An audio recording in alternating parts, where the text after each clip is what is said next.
Bu, ibu, bu.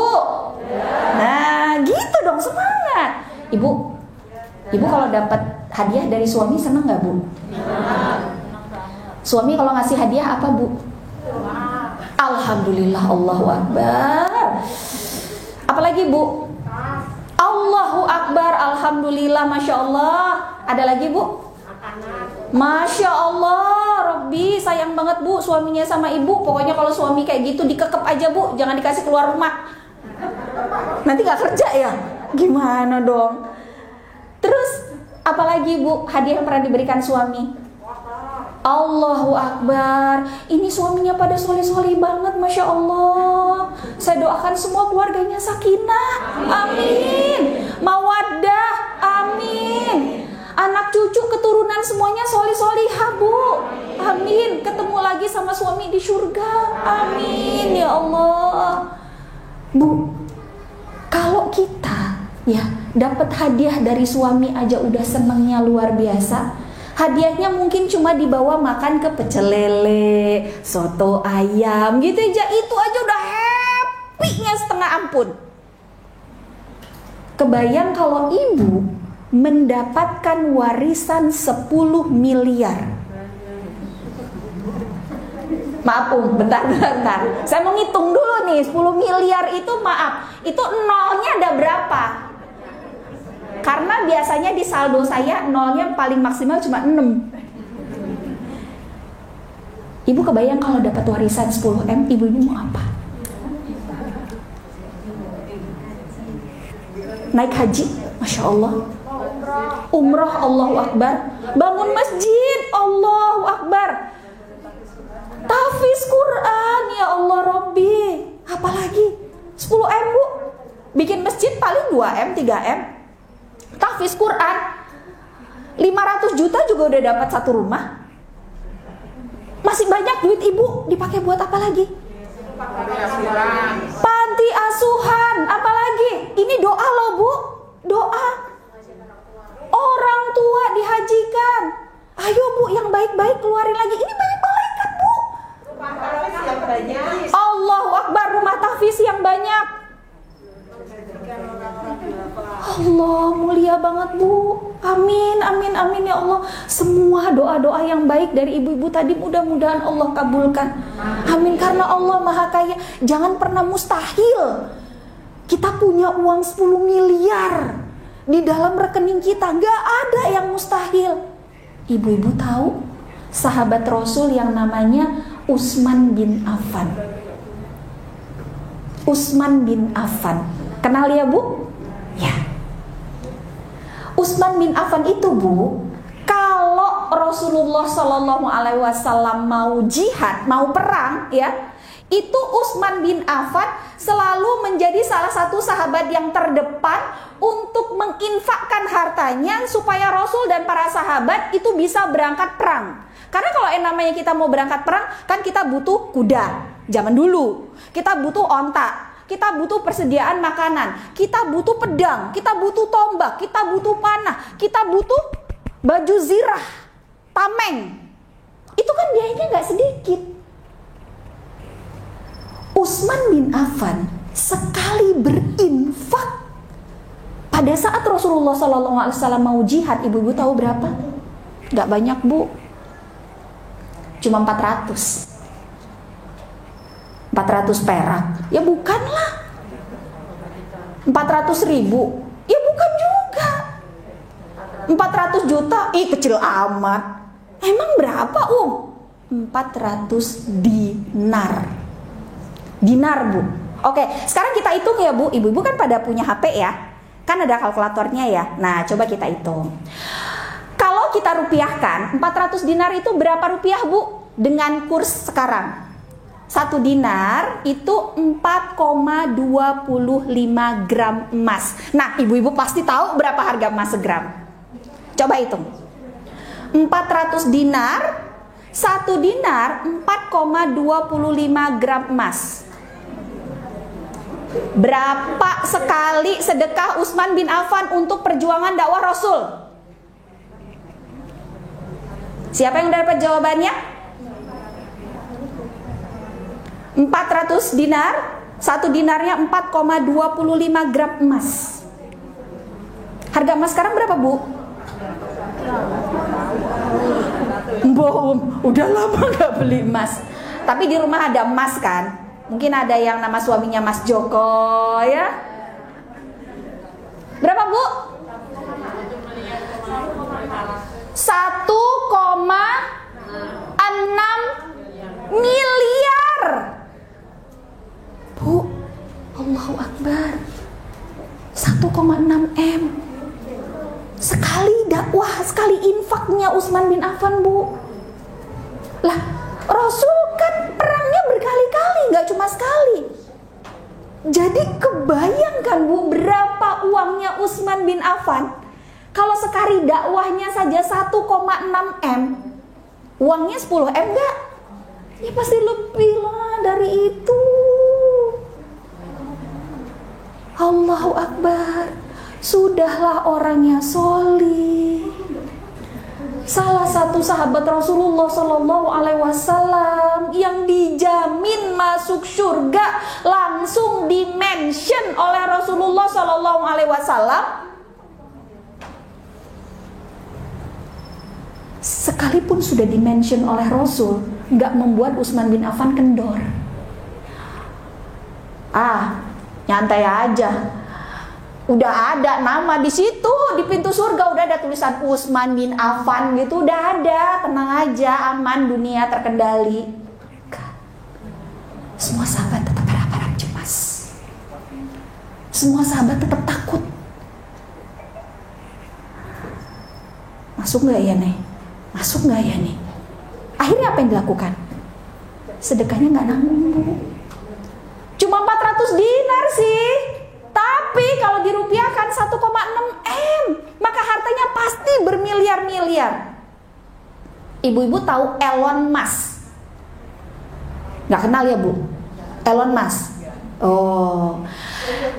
Elon Musk itu, Bu, itu sekarang sedang dikandidatkan menjadi triliuner pertama di muka bumi ini. Nah, dia sedang dikandidatkan. Kalau Bill Gates, ibu-ibu kenal? Masih sering dengar namanya ya. Nah, si Elon Musk itu, Bu, itu dia hartanya itu lebih banyak daripada Bill Gates. Ya orang kafir. Emang bisnisnya apa, Dia punya bisnis mobil. Dia punya bisnis IT. Nah, yang terbaru bisnis dia adalah perjalanan wisata keluar angkasa. Jadi kalau kita jalan-jalannya masih ke Kendal gitu ya, masih cuma ke Jogja gitu, wah Elon Musk bilang aduh masih jauh, katanya dia gitu. Dia udah bosen, Bu, sama dunia. Jadi dia menawarkan paket perjalanan wisata itu ke bulan. Bagi orang-orang yang pengen ngelihat bagaimana bulan. Ya udah tahulah harganya berapa ya, Bu. Nah itu kalau Elon Musk dibandingkan dengan Utsman bin Affan, uangnya Utsman bin Affan itu masih tetap lebih banyak, Bu. Jadi sebelum si Elon Musk ini dikandidatkan oleh negara barat menjadi triliuner pertama, sebetulnya masa para sahabat, ada banyak para sahabat yang mereka juga adalah triliuner. Utsman bin Affan, Abdurrahman bin Auf, ibu jangan salah, Umar bin Khattab, Ali bin Abi Thalib, bukan, Abu Bakar Siddiq ya, itu juga adalah orang-orang yang kaya, cuma memang mereka memilih untuk hidup zuhud gitu. Sehingga hartanya gak kelihatan. Nah, ibu-ibu sekalian dirahmati oleh Allah. Tadi ya, ayatnya di dalam Quran surat Al-Mu'minun ayat 11. Alladzina yarisunal firdaus hum fiha khalidun. Nanti ibu-ibu bisa buka di rumah. Al-Mu'minun ayat 11. Nah, saya sampaikan tadi ya, kalau warisannya baru warisan dunia, dapat uang 10 miliar aja kita udah gitu. Ibu-ibu kebayang kalau Allah sebutkan, dan sudah memang disebutkan oleh Allah di dalam Quran surat Al-Mu'minun ayat 11 itu, warisannya bukan lagi warisan cuma duit, bukan lagi cuma warisan rumah, mobil paling bagus, atau super jet gitu ya, bukan. Warisannya udah warisan surga. Allahu Akbar. Kemarin, Bu, saya sama suami main ke rumah salah satu sahabat di BSB City. Jadi Kami lewat dari salah satu rumah, itu kayaknya rumah yang paling gede deh di BSB City itu ya. Terus suami penasaran, itu rumah siapa? Kita nanya tuh sama sahabat kita, itu rumahnya siapa? Oh, itu rumah ownernya BSB. Tapi dia juga jarang tinggal di sini. Yang tinggal di sini itu pembantu-pembantunya.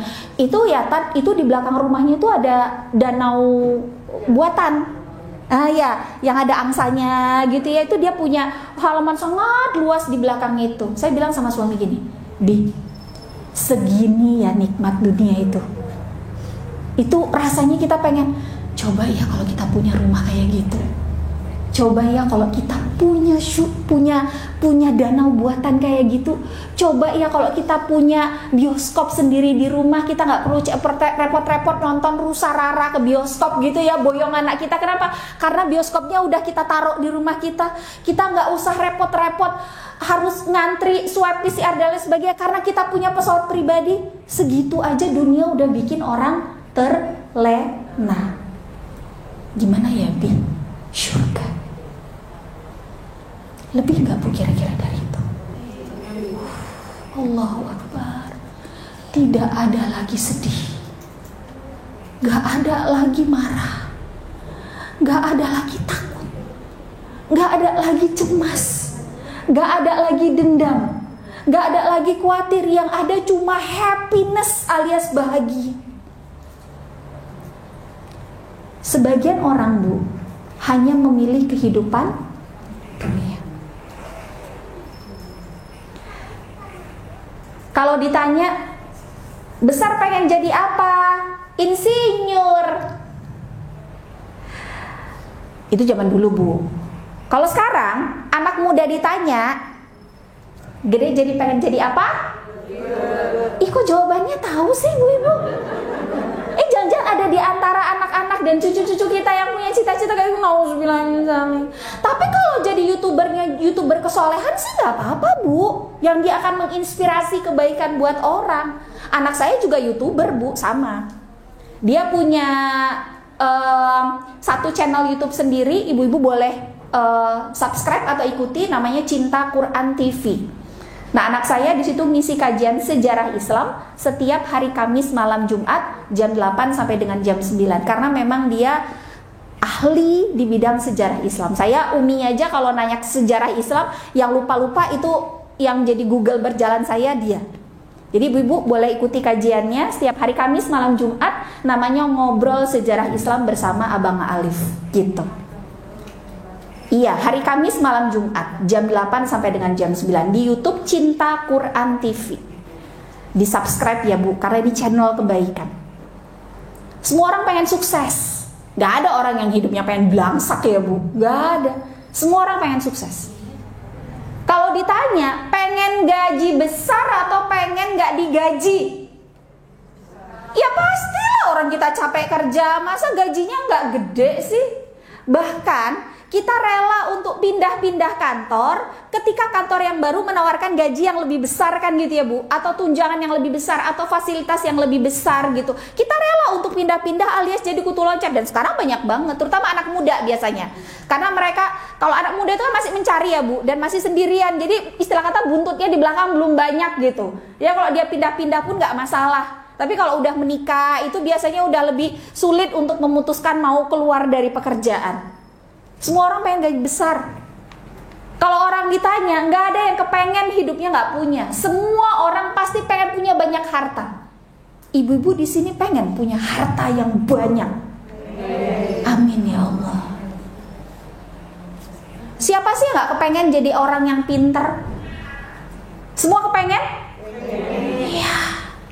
Siapa yang nggak kepengen dapat semua kebaikan dunia?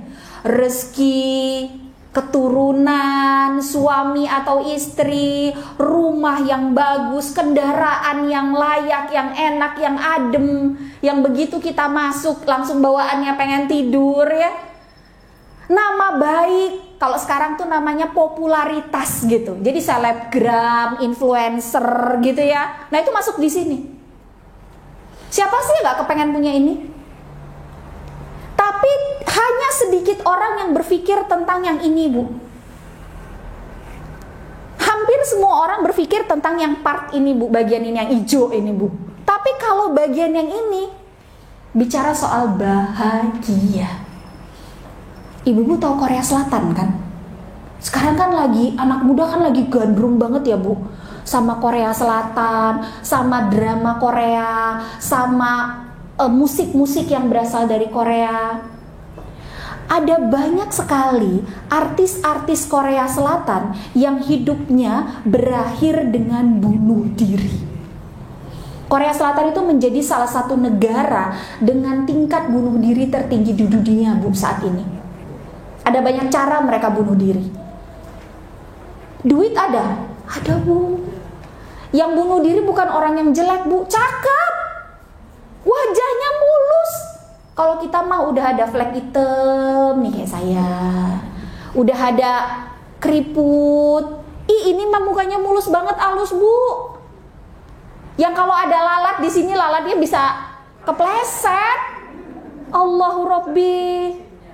Tapi dia bahagia. Beberapa di antara artis Korea yang bunuh diri itu meninggalkan surat dan mengatakan, aku depresi, loneliness, sendirian, gak ada teman cerita, takut berkepanjangan, takut keluar rumah, takut hartanya hilang, takut kehilangan popularitas, semua serba takut. Ibu-ibu kenal artis yang namanya Robin Williams? Ibu-ibu, ini tontonannya apa ini? Pembuktian cinta? Itu artis terkenal dari Hollywood Bu. Film-filmnya semuanya film yang berhasil alias box office. Dia meninggalnya bunuh diri. Gini deh Bu, Whitney Houston. Siapa yang gak kenal Whitney Houston? Mau saya nyanyikan sedikit lagunya Bu? Allahu Akbar. Ada loh yang hafal lagunya. Ketahuan banget umurnya berapa ya. 5, 6, Masya Allah. Barakallah Ibu, barakallah. Ya, Whitney Houston tuh meninggalnya kenapa Bu? Betul. Dan sebelumnya ketergantungan obat, susah tidur. Bu, kalau Ibu mau tidur, minum obat nggak?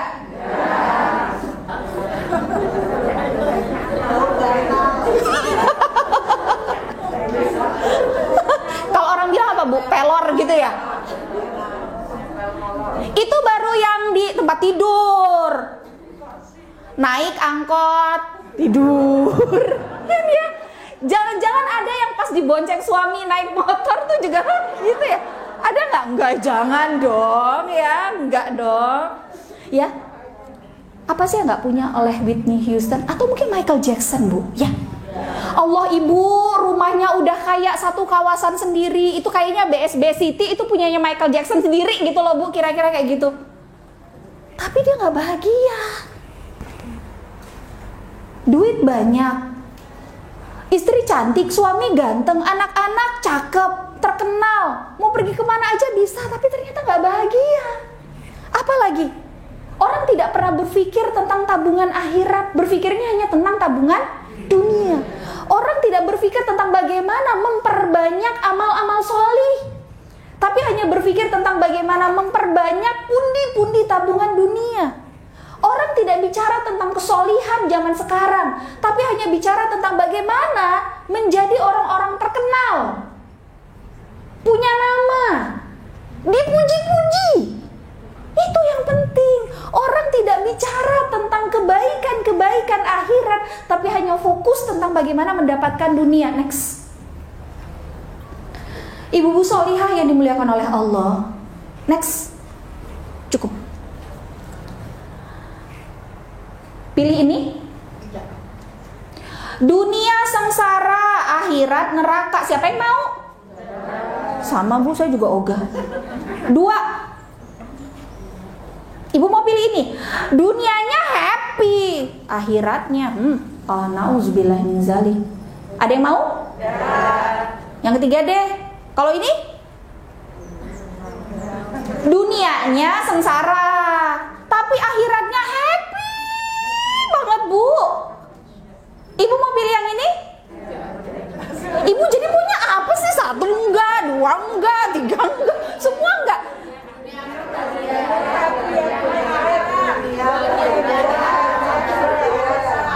Oh, banyak bangunnya ini. Yang keempat, semua kita pasti ingin mengajar ini. Itu dia, benar Bu. Kalau kita berpikirnya tentang ini Bu, dunia bahagia dan akhiratnya juga bahagia, ini yang Allah sukai. Next. Kok Umu bisa bilang gitu? Yuk Bu, Quran masih ada? Quran masih ada? Buka dong Qurannya. Buka Quran surat Al-Baqarah ayat 200. Ayo, masih nyerempet-nyerempet lah. Tadi kita masih surat Al-Baqarah tilawahnya. Sekarang Al-Baqarah ayat 200. Ketemu? Udah dapet? Dapet. Ini kayaknya saya seneng deh kalau ada yang bantu saya untuk membacakan bahasa Arabnya dan tilawahnya. Siapa yang sudah dapat? Yang sudah dapat? Boleh dibacakan. Pakai ini, maaf, biar terdengar suaranya. Ibu, monggo. Ayat 200. Kita simak ya Bu, sama-sama.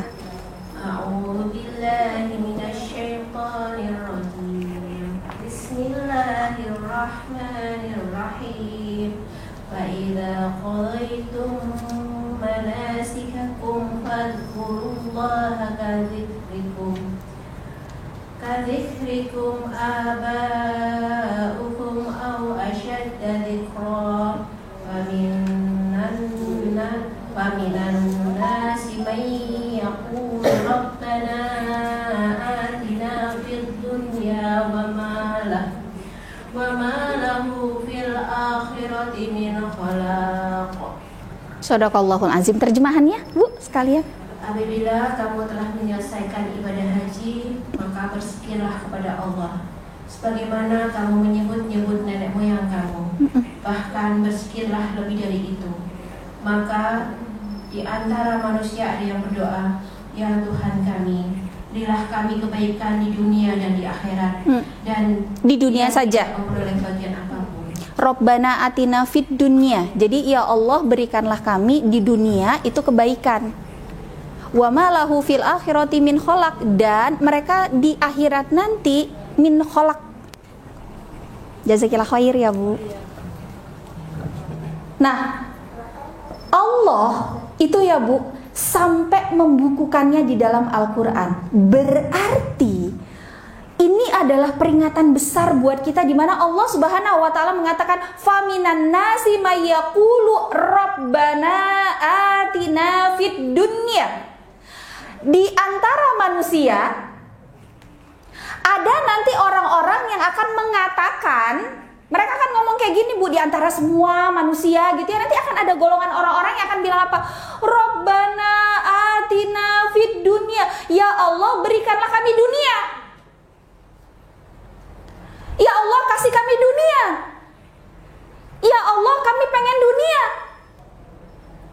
Ya Allah, ya Allah, berikanlah hamba sebuah rumah ya Allah, karena udah 20 tahun menikah tapi rumahnya masih ngontrak terus. Ya Allah, berikanlah hamba rumah ya Allah. Itu dunia. Ya Allah, berikanlah suami hamba pekerjaan yang lebih baik daripada ini ya Allah. Itu dunia. Ya Allah, berikanlah kami motor ya Allah. Itu dunia. Ya Allah, berikanlah kami makanan yang baik untuk hari ini. Itu soal dunia. Ya Allah, berikanlah kami anak-anak yang banyak. Itu dunia. Wa malahu fil akhirati min khalaq. Dan di dalam atau soal akhirat nanti mereka akan khalaq. Di dalam tafsir Ibnu Katsir, ibu-ibu, yang dimaksud dengan khalaq itu adalah tidak akan mendapatkan bagian apapun nanti di akhirat. Jadi yang didapetin apa? Dunia. Karena emang requestnya itu, karena memang permintaannya itu. Makanya hati-hati dalam berdoa. Apa doa kita itu yang akan diberikan oleh Allah entah itu sekarang, ditunda, atau nanti dikasihnya di surga. Tapi akan Allah kasih, karena Allah itu sesuai dengan prasangka kita. Kalau kita bilang ya Allah pengen rumah, ya nanti dikasih rumah. Tapi belum tentu rumahnya akan menjadi baiti jannati. Pengen dikasih keturunan, akan Allah kasih, tapi belum tentu keturunannya yang akan mampu menyelamatkan kedua orang tuanya di akhirat nanti. Jangan-jangan anak dan keturunan kita malah nanti akan memperberat langkah kita ke dalam surganya Allah. Nauzubillah min zalik.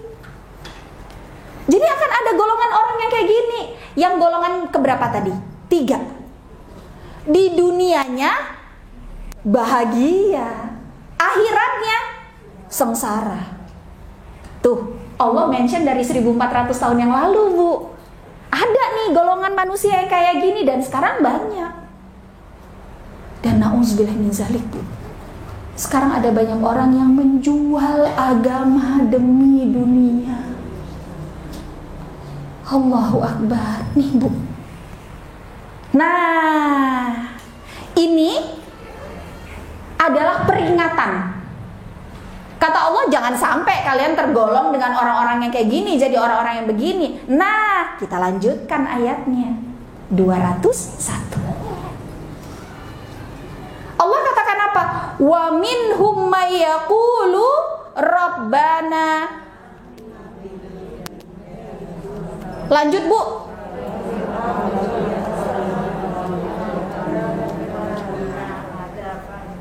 Ibu sering gak ngucapin doa ini? Kapan? Doa sapu jagat. Benar. Rupanya dia berasal dari ayat Al-Quran. Allah katakan apa? Dan di antara mereka. Jadi tidak semua manusia akan berkata begini. Tapi akan ada manusia yang akan mengatakan Rabbana atina fid dunya hasanah wa fil akhirati hasanah ya Rabbana wa qina azabannar. Gitu. Ya Allah, kami pengen hidup kami di dunia itu hasanah, dan di akhirat itu juga hasanah. Dan kami ya Allah berlindung kepadamu dari siksa api neraka. Loh, berarti golongan yang keberapa tadi, Bu? Di antara 1, 2, 3, 4 tadi? 4. Ada yang kayak gini? Ada, buktinya dimention sama Allah. Kan janji Allah tuh selalu benar ya, Bu. Berarti akan muncul manusia-manusia yang hanya berpikir tentang dunia, dan akan ada manusia-manusia yang tergolong memikirkan dunia dan akhirat. Next. Kita lihat ya, Bu, selanjutnya. Nah, hati-hati ketika kita bicara tentang dunia, Bu. Apa yang dikatakan oleh Allah Subhanahu wa taala di dalam Quran surat An-Nahl ayat 63, Bu? Tetapi setelah setan menjadikan terasa indah bagi mereka perbuatan-perbuatan mereka. Maksudnya apa? Kita kalau berbuat maksiat itu nanti kelihatannya akan indah. Kita maksiat itu udah gak lagi dianggap buruk, udah enggak, Bu. Zaman dulu, mungkin bukan zaman kita, mungkin zaman nenek kita. Pacarannya gayanya gimana, Bu? Pacaran zaman dulu banget. Ibu-ibu di sini yang usianya sudah lebih dari 60 tahun. Tulis surat. Ya enggak? Tulis surat ya? Tulis surat. Oh enggak. Oh iya. Tulis surat. Terus titipin lewat teman. Kasih ya sama dia. Titipin, dikasih. Dari sana datang balasan, gitu seterusnya. Ketemuan, jalan bareng, bobo bareng. Kalau sekarang, Bu, kalau sekarang gaya pacaran gimana, Bu? Bukan cuma sekedar jalan bareng, Bu, nonton bareng, makan bareng, nauzubillah min dzalik, liburan bareng, bobo bareng. Begitu pulang dari luar negeri, habis liburan bareng, harusnya masuk karantina 8 hari, jadi cuma 3 hari. Tapi itu dianggap biasa ya, Bu, sekarang. Malah jadi selebritis, malah jadi selebgram. jadi konten kreator, followernya jutaan.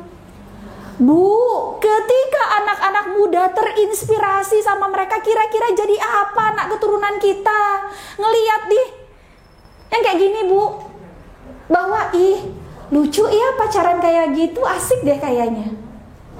Bu, dulu yang namanya berhutang itu orang sangat takut.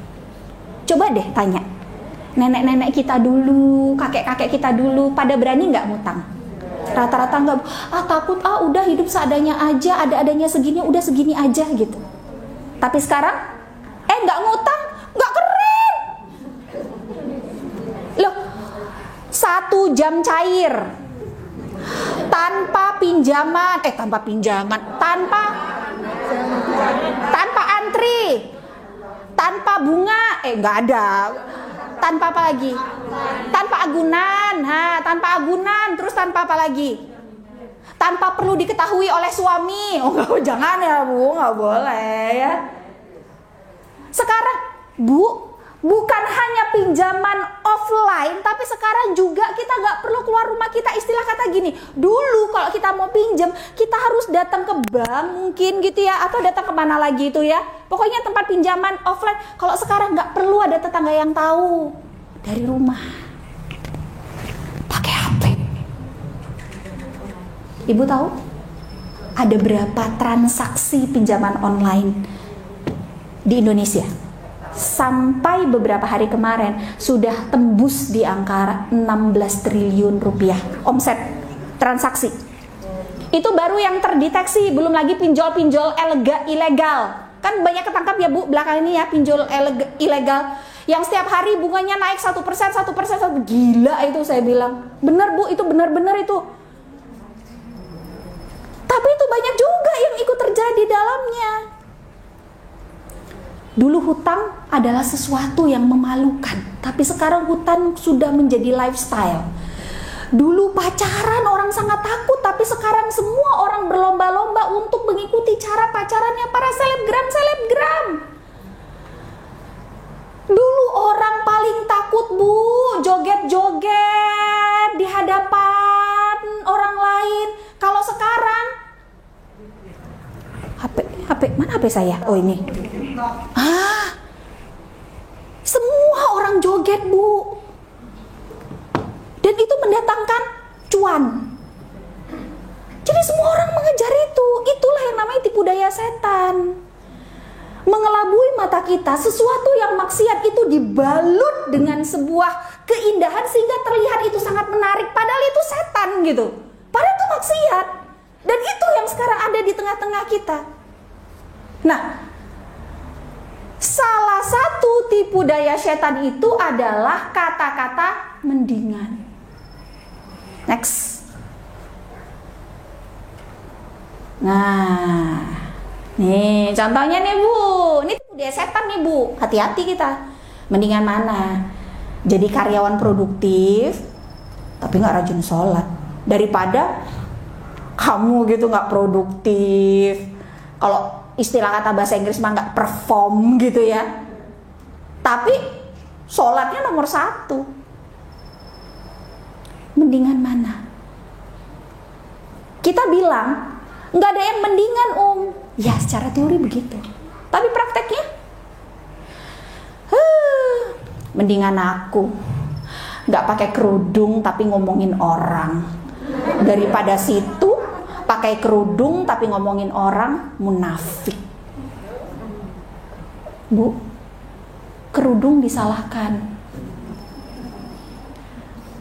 Khimar atau kerudung ini adalah salah satu hukum syariat Allah di dalam Quran surat An-Nur ayat 31. Gibah adalah keharaman yang lain. Dia adalah dua hal yang berbeda, tapi sering sekali di-split. Contohnya apa lagi? Ada masalah rumah tangga. Masalah rumah tangga itu akhirnya berimbas memutuskan untuk membuka auratnya. Ada nggak, Bu, yang kayak gitu? Mendingan akulah jadi orang mah udah yang nggak munafik gitu. Ya gue gini gitu, ya gue begini. Ya terserah lo mau suka ya suka, lo nggak suka ya juga terserah gitu. Yang penting gue gini. Yang penting gue nggak omongin orang, yang penting gue nggak ngerusuin orang, yang penting gue nggak mendingan. Nah, next, kita lanjut. Mendingan mana? Punya anak juara kelas tapi nggak rajin ngaji, daripada punya anak nggak juara kelas tapi nggak rajin ngaji juga. Enggak ya Bu ya. Kita semuanya pasti kepengen punya anak-anak yang rajin ngaji, rajin sholat.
Zaman masih lagi mahal-mahalnya dulu, awal banget. Ada. Boleh nggak Cung yang pernah ngerasain harga PCR 2 jutaan? Mbak, ngenes nggak Mbak sekarang? Begitu tahu bahwa harga si itunya cuma 13.000. 13.000 Bu harga itunya. Jadi kenapa Bapak Jokowi sekarang membuat menjadi 300.000? Karena di dalamnya sudah termasuk biaya administrasi, gaji dari orang rumah sakitnya, orang labnya, itu tuh udah termasuk di situ. Tapi kalau si alatnya sendiri tuh cuma 13.000. Bu, saya juga sama kayak Mbak. Pernah ngerasain PCR 2 juta, pernah Bu. Di awal dulu. Karena waktu itu saya memang positif. Jadi pengen tahu nih hasilnya gimana. Pertama antigen, positif antigennya. Penasaran, bismillah deh kita PCR. Karena sangat ingin hasilnya keluar supaya tahu kita mau ngapain gitu ya di rumah dengan orang rumah yang ada. Akhirnya saya putuskan PCR yang hasilnya hari itu keluar. Saya harus code ini sampai sedalam ini Bu. baru dapat uang 2 juta baru dikeluarin gitu loh Bu.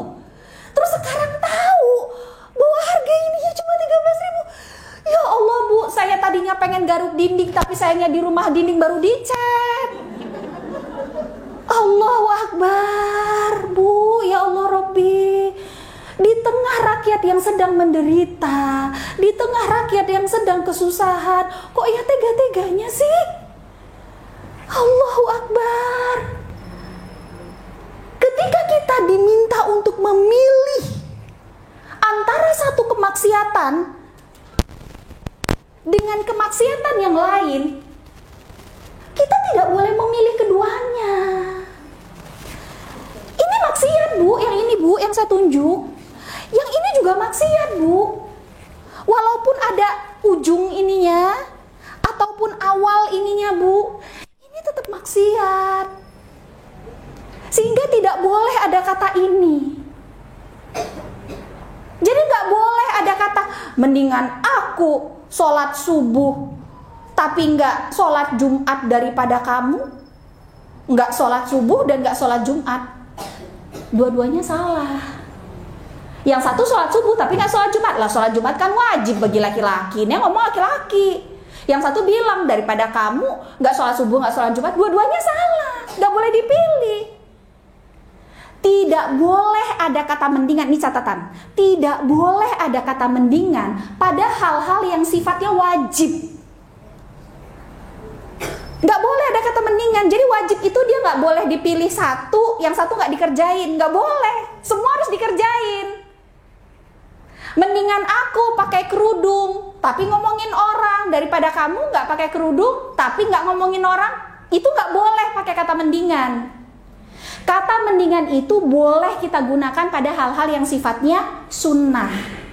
Contohnya, mendingan saya sholat duha tadi daripada kamu enggak.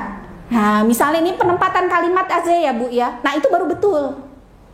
Tapi pada hal-hal yang sifatnya wajib tidak boleh menggunakan kata mendingan dan kita memilih yang satu dan meninggalkan yang lain. Enggak, syariat itu 100%.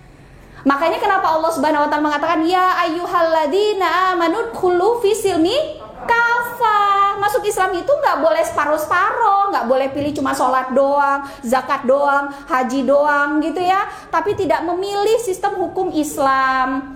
Bilang apa? Jangan coba-coba ada kisos di negeri ini karena kisos itu barbar. Kisos itu hukum bunuh, bayar, bunuh atau bales bunuh gitu. Atau jangan cerita-cerita di sini ada hukum potong tangan. Karena Islam tuh berarti haus darah. Padahal di dalam syariat disebutkan kalau ada seseorang yang dia mencuri lebih dari 1/4 dinar. Tadi 1 dinar berapa Bu? Berarti kalau cuma 1/4 dinar kira-kira berapa ratus ribu Bu? 300 sampai 500 ya? Enggak, iya sekitar segitu ya.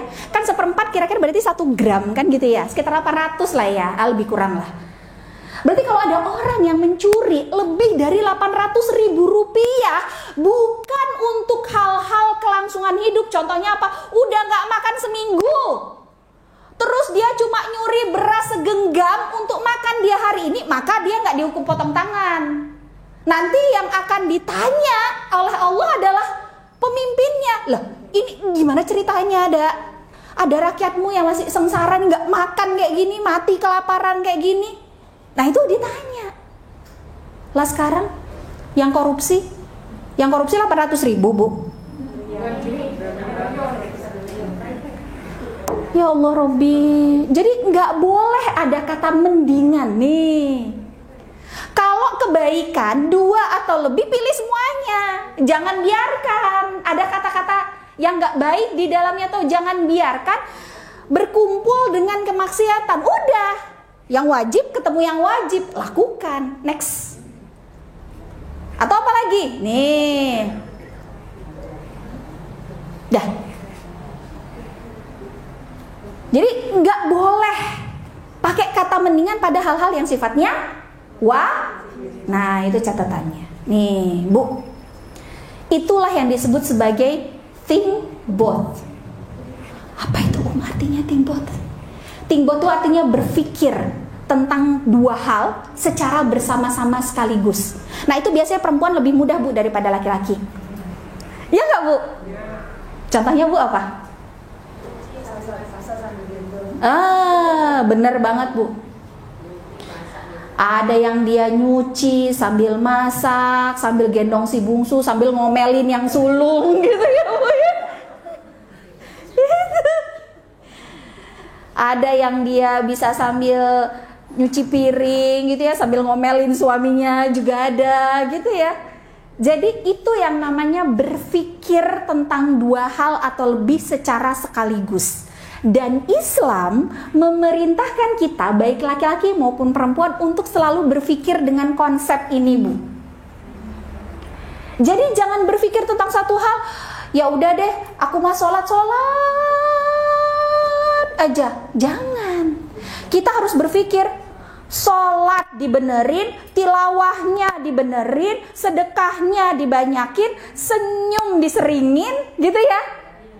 Jadi harus, kalau bahasa orang sekarang tuh simultan gitu loh, Bu. Jadi bersama-sama secara sekaligus tuh, barengan tuh kita kerjain semuanya. Nah, itu yang disebut sebagai think both.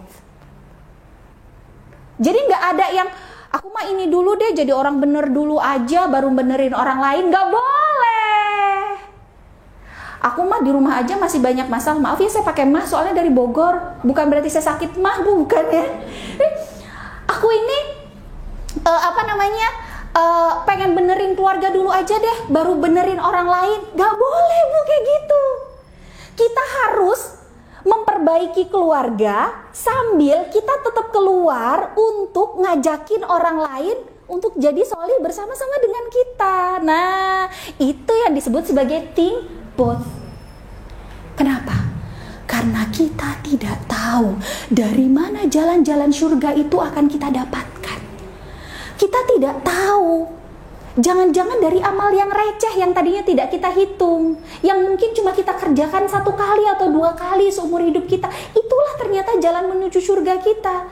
Kita juga nggak boleh terlalu yakin bahwa satu ibadah yang kita kerjakan ini akan menjadi penuntun kita ke dalam pintu surganya Allah. Belum tentu.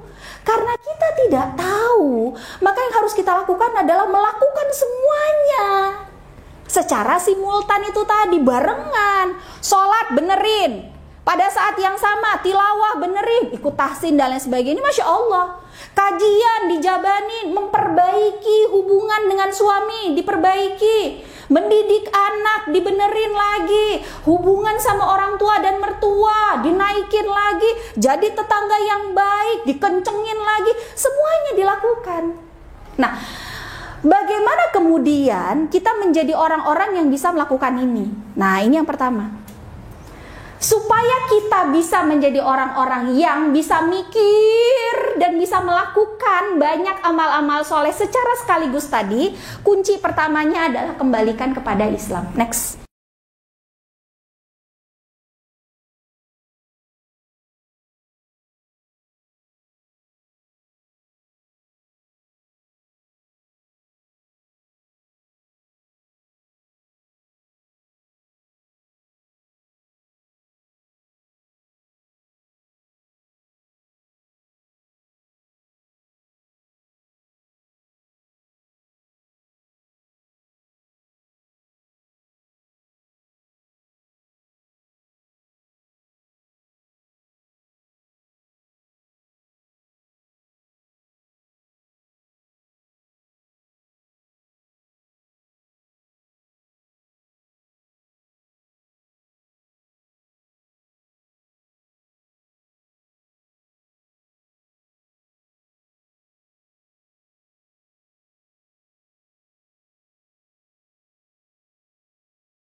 ya Bu ya.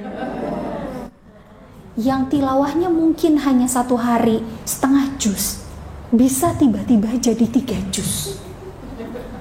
Iya nggak Bu?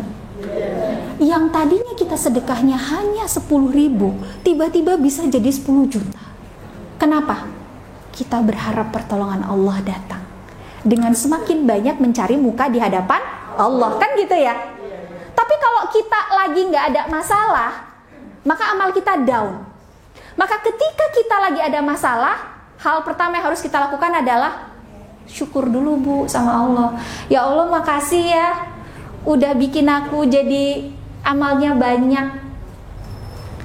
Jadi adanya ujian itu dari Allah sebetulnya adalah karena Allah sedang ingin membuat sebuah kebaikan yang lebih lagi di dalam diri kita. Maka Allah ngasihnya ujian supaya apa? Supaya itu tadi, beramal lagi, beramal lagi, beramal lagi, beramal lagi. Dan ada banyak amal Bu yang bisa kita lakukan. Amal itu dia gini Bu, Ibu kan pasti sering baca Quran surat Al-Asr ya Bu ya. Gampang banget ya Bu. Kayaknya tuh adalah salah satu surat pertama yang dihafalin sama anak-anak dan cucu kita ya. Wal innal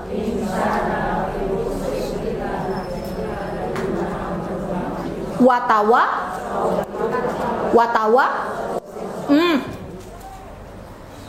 demi masa manusia itu rugi kecuali.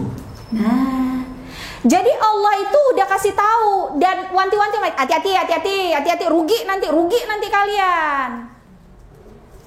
Jangan sampai kalian menyia-nyiakan waktu kalian dan kalian menjadi golongan orang-orang yang rugi, kecuali mereka yang beriman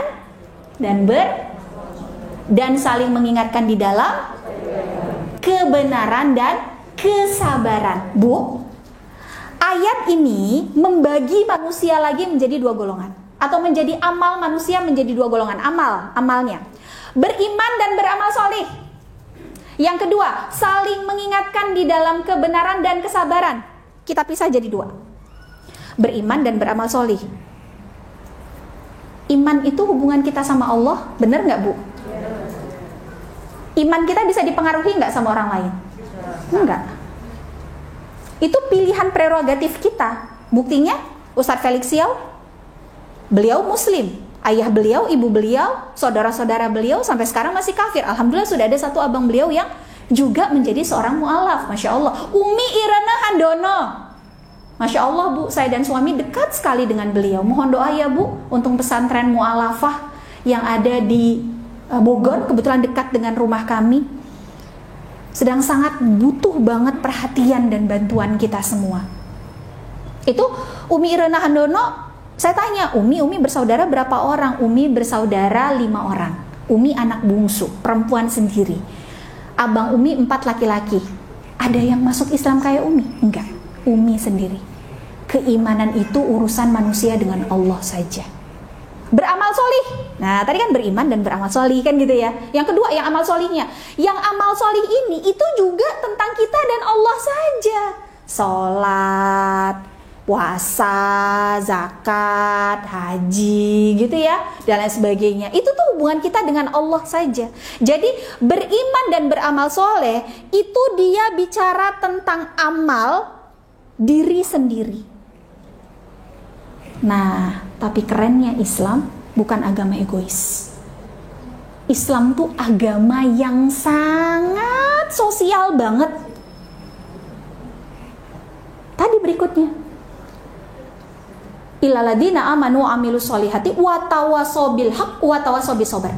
Saling mengingatkan dalam kebenaran. Jadi di satu sisi di dalam Islam ada amal yang sifatnya individual. Yang kedua ada amal yang sifatnya sosial ke banyak orang. Dan dampaknya bisa jadi kayak efek domino gitu loh Bu. Kan pernah ngelihat ada, kalau kayak dia digini tok gitu kan, yang gitu sama jatuhnya gitu kan ya Bu. Nah itu watawasobil haq watawasobil sabr. Jadi Islam itu bukan agama egois. Jadi kalau kita mau beramal solih, pilihlah amal-amal solih yang dia selain sifatnya individual, harus dilengkapi dengan yang sifatnya sosial. Yang dia tidak hanya sekedar mensolihkan diri sendiri, tetapi juga mensolihkan orang lain. Kita belajar tahsin. Buat diri sendiri, ya kan kita belajar tahsin kan untuk memperbaiki bacaan kita sendiri kan. Paling kita bisa ngajarin buat berapa orang? 1, 2, 3. Kan kemampuan kita terbatas. Tetapi ketika kita menitipkan harta kita kepada satu tempat yang kita tahu tempat ini itu mengajarkan banyak orang lain untuk bisa membaca Al-Quran, kira-kira pahalanya dapatnya lebih banyak mana, Bu? Yang itu tadi lah. Individual kita dapat karena tahsin kita perbaiki terus, tapi kita juga ngejer. Kan tadi kan think both, kan gitu ya, Bu ya. Gimana caranya nih dapat pahala lebih banyak ini? Tapi kok kayaknya tuh kayak meraup semuanya gitu loh, Lo emang disuruh rakus kok dalam beramal soleh sama Allah. Harus. Jadi harus punya semangat untuk rakus beramal soleh tuh harus punya. Ibu tahu nggak? Ini ya, Bu. Ini Indonesia ini kan negara muslim terbesar ya. Sedikit lagi ya, Bu, sebelum kita akhirin. Jadi Indonesia ini negara muslim terbesar yang penduduk muslimnya itu, kalau sekarang kan penduduk kita tuh 270 juta, Bu, penduduknya. Muslimnya sudah turun, Bu, angkanya. Jumlah penduduk muslim kita secara persentase sudah turun. Dulu waktu kita sekolah, Islam 95%, gitu kan ya? Sekarang Ibu tahu berapa? Saya beberapa bulan yang lalu terakhir ngobrol dengan Mbak Tere. Mbak Tere itu seorang artis, ini penyanyi ya, mualaf begitu ya. Dekat sekali dengan beliau. Beliau juga tinggalnya di Bintaro, dekat dengan pesantren Cinta Quran yang kebetulan saya dan suami inisiasi pembangunannya. Nah itu Mbak Tere bilang, beliau tuh sampai datengin saya ke satu tempat kajian, aku mau ketemu sama Umu. Begitu sampai beliau bilang apa? Data terakhir ya, jumlah penduduk muslim di negeri ini udah turun banget. Jadi berapa Mbak Tere? Hanya 75%. Ibu tahu nggak? Jumlah pembangunan gereja itu angkanya lebih tinggi daripada pertumbuhan masjid. Allahu Akbar. Bu, sampai seorang artis negeri ini bangun gereja, Bu, di Malang. Muslimah, artis terkenal. Beritanya udah di mana-mana. Ibu cari sendiri aja. Bangun gereja, Bu. Muslimah, Bu. Masih banyak lagi saudara muslim kita yang butuh masjid. Saya kemarin datang, Bu, ke pesantren, namanya pesantren Darussalam. Tapi saya lupa nama daerahnya apa. Cuma di Semarang ini, Bu. Baru kemarin saya berangkat sama suami ke sana. Mereka mau bangun pesantren. Jadi itu pesantren penghafal Quran. Jadi ini pesantren keduanya. Pesantren satunya, pesantren Darussalam 1 itu alhamdulillah jumlah santrinya 500 orang. Sekarang mereka bangun yang kedua, jauh banget. Jadi saya tuh masuk lewat dari BSB tuh, Bu. BSB masuk terus gitu, entah kemana saya udah nggak tahu lah, Bu. Sampai di tempat itu sinyal HP udah nggak ada. Nah mereka bangun masjid. Dan itu masjidnya sudah lama terbengkalai karena kurang dana. Itu rumputnya udah tinggi-tinggi, kita miris. Sementara kita lihat atau kita dengar berita, ada orang yang bangun gereja, dia seorang muslimah. Allahu Akbar, 75%, Bu. Udah deh gini, 270 juta tadi ya penduduk Indonesia. 70%-nya berapa? Ayo yang punya kalkulator, cek. Coba, berapa? 70%-nya. 270, 2, 4, 6, 7, 8, 270 kurang 70, sekitar 190 juta, bener nggak? Lebih kurang ya, 190 juta. Udah deh, kita lempengin aja jadi 200. Berdasarkan data dari Susenas, Survei Sosial Ekonomi Nasional, Bu, ini ya, yang dari si 200 orang ini tadi, itu masih ada lebih dari separuh yang nggak bisa baca Quran. Masa sih nggak percaya? Ya kalau di KIS mah nggak usah ditanya. Soalnya tiap kajian pasti tilawah terus ya. Maksudnya sebelum kajian pasti ada tilawah ya. Baca Quran bareng ya. Itu mah nggak usah ditanya, semuanya pasti bisa baca Quran. Ibu datang ke Maluku, ibu datang ke Raja Ampat, ibu datang ke NTT. Bu, di Aceh aja itu masih ada daerah yang dia penduduknya masih banyak yang nggak bisa baca Quran. Masa sih Ya masa sih? Ya karena kita belum pernah main ke sana. Rektor Unsiah, Universitas Syahkuala, kalau di Semarang tuh Undip gitu ya Bu ya. Nah, itu Rektor Unsiah mengatakan bahwa masih ada separuh dari jumlah mahasiswanya yang nggak bisa baca Quran. Jangan di sini Bu. Orang Arab aja masih banyak Bu yang nggak bisa baca Quran. Loh, tapi dia kan bukannya ngomongnya Arab. Iya, Arabnya kan Arab bahasa Arab sehari-hari gitu Bu. Beda sama Arabnya Al-Quran, bahasa Arabnya Al-Quran. Tulisannya sama deh Bu. Tulisannya sama, tapi dia nggak bisa bacanya. Karena gini, kalau dalam bahasa Arab itu dia ada yang Arabnya Arab Quran, begitu ya, dan ada Arab sehari-hari yang pelafalannya berbeda. Bu, separuh loh. Berarti berapa? 100 juta. Apa yang bisa kita lakukan untuk mereka? Kira-kira Bu? Kita tolong? Harus. Supaya apa? Kita dapat amal individual tadi, kan ya, Quran Surat Al-Asr jangan lupa. Dan kita dapat amal sosialnya. Nah Bu, ini ada satu tayangan yang akan ditayangkan oleh teman-teman dari Cinta Quran. Kita lihat ya Bu. Kayak ini deh mungkin. Nah, soalnya kalau nggak ada suaranya jadi kayak film bisu gitu ya Bu ya. Cari Chaplin zaman dulu ya.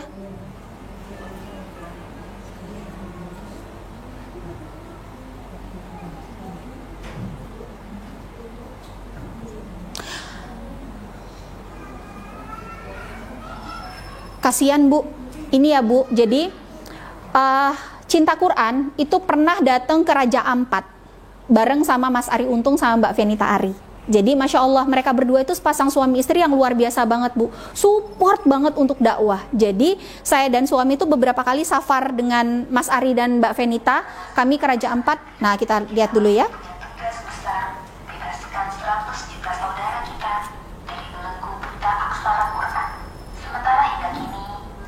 Sampai 100.000 yang telah kita bebaskan. Mustahil bisa tuntaskan tugas besar ini dalam waktu yang begitu singkat. Selama 2 bulan sendirian. Namun, semuanya jadi mungkin dengan kehendak Allah yang melembutkan hatimu untuk bantu saudara kita agar bisa kenal sila cinta dari Sang Pencipta. Dukunganmu untuk mereka melawan kemustahilan dan terangi hidup mereka dengan cahaya Quran.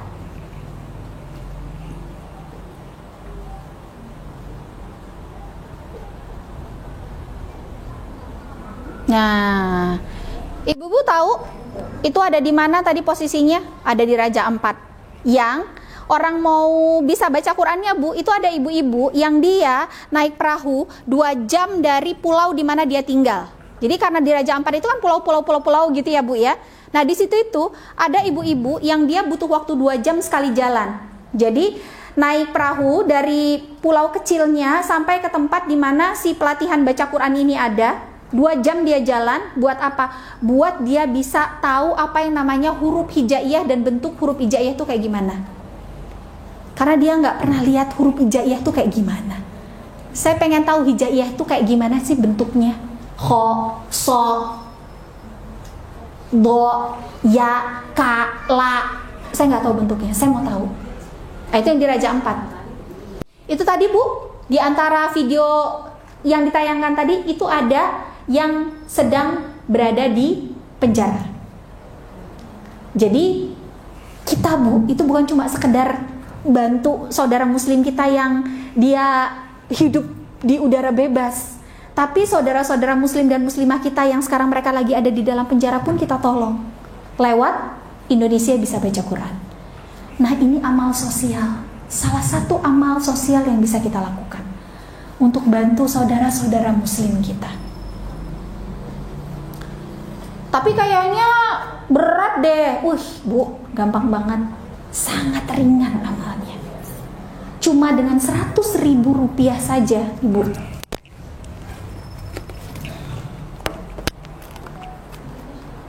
cuma dengan 100.000 rupiah saja kita sudah membantu satu saudara muslim kita untuk bisa membaca Al-Quran.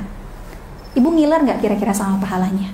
Bu, alif lam mim itu bukan satu huruf, tapi A itu satu huruf, lam itu satu huruf, mim itu satu huruf, dan setiap huruf ada 10 kebaikan. Maka ketika kita baca alif lam mim, ada berapa kebaikan di dalamnya? Zalikal kitabil la raiba fihi hudal lil muttaqin. Hitung ada berapa hurufnya? Jawabannya salah.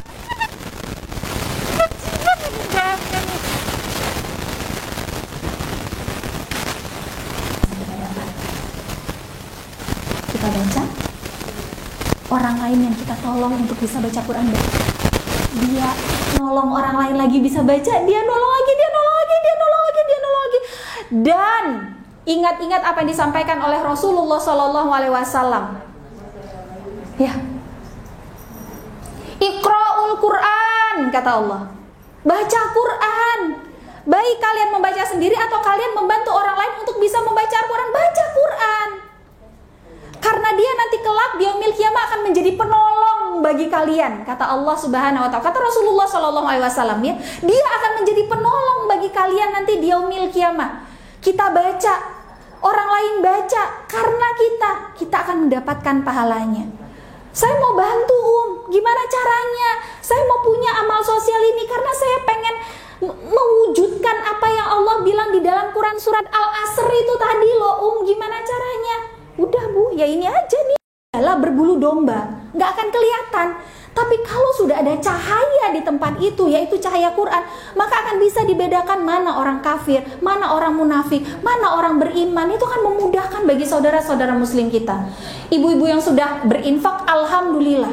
Yang mau berinfak lebih, silahkan. Semakin banyak, semakin baik. Terakhir, ya, yang ingin saya sampaikan dan saya pesankan buat ibu-ibu semua, dan ini sesungguhnya pesan buat diri saya sendiri. Mudah-mudahan Allah jaga kita menjadi hamba-hamba Allah Subhanahu wa ta'ala yang selalu mengejar akhirat tapi tidak melupakan. Ayo Bu, kita semangat, dan semangatin suaminya masing-masing di rumah. Ayo Pak, kita kejar dunia. Dunianya jadi alat tadi buat ke surga. Ayo Pak, kita kejar akhirat, tapi jangan lupa dunia kita masih ada. Sekarang kita tinggal di dunia, jangan biarkan kita sengsara di sini. Tunjukkan bahwa Islam adalah agama yang mulia. Dengan kemuliaan Islam Bu, kita harusnya memberikan pendidikan terbaik buat anak-anak kita. Kita seharusnya menunjukkan bahwa diri kita ini adalah representasi Islam di hadapan orang lain. Jangan biarkan Islam kelihatan miskin, kere, lusuh. Jangan Bu, tunjukkan bahwa Islam itu betul. Setuju saya, dan memang harusnya begitu. Harus kaya agar bisa membantu lebih banyak orang lagi. Mudah-mudahan Allah mudahkan kita mengejar akhirat dan juga mendapatkan dunia yang hasanah. Rabbana atina akhirati hasanah wa qina azabannar wa qina azabannar wa qina azabannar. Wallahu a'lam bishawab. Assalamualaikum warahmatullahi wabarakatuh.